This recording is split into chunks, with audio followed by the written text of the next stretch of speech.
uPetro wokuqala isahluko sesithathu. Kanjalo, bafazi thobelani amadoda enu, ukuze kuthi, uma ekhona, ongakholwa yizwi, azuzwe ngaphandle kwezwi ngenkambo yabafazi bawo, ebona inkambo yenu emhlophe esekwesabeni.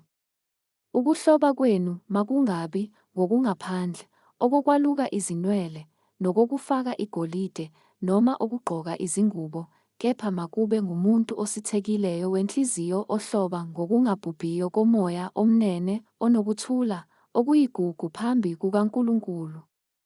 Ngokuba kade babezihlobisa kanjalo abesifazane abangcwele abamethembayo uNkulunkulu bethobela amadoda abo, njengalokho uSara wamlalela u-Abrahama embiza ngokuthi inkosi, eningabantwana bakhe, uma nenza okuhle, ningesatshiswa nokukodwa okwesabisayo.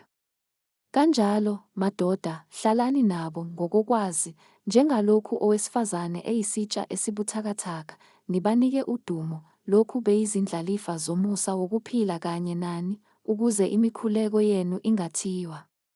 Okokugcina, manibe nhliziyo nonke, nihawukelane, nithandane ngokwabazalwane, nibe nobubele nokuthobeka, ningaphindisi okubi ngokubi nokuthuka ngokuthuka, kepha kakhulu manibusise, ngokuba nabizelwa lokho ukuba nidle ifa lokubusiswa.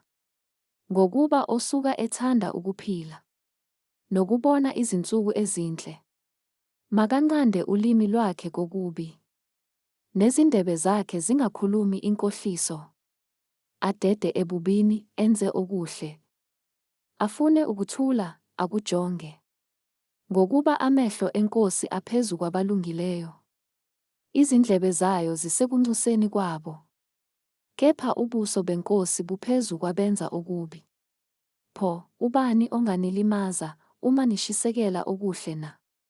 Kepha noma nihlupheka ngenxa yokulunga, nibusisiwe.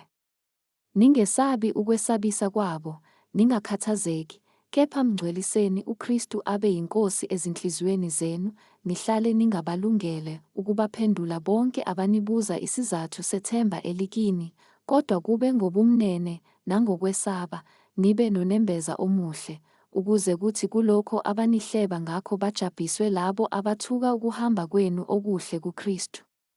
Ngokuba kuhle ukuhlupheka ngokwenza okuhle, uma kuyintando kaNkulunkulu kunokwenza okubi.